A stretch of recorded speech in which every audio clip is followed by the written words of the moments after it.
Salut! Bine venit pe canalul de YouTube Activitatea by Karina. În acest video, Karina a reușit să facă niște activități de gradinarit minunate.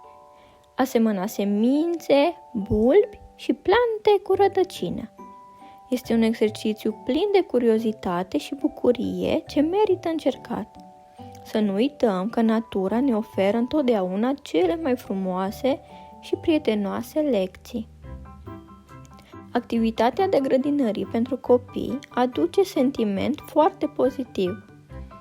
Florile și mai ales plantele ne permit să ne apropiem de magia pe care o oferă natura, întrucât, în acest fel, îi putem învăța să se apropie de natură în fiecare dintre anotimpurile anului cu activități specifice.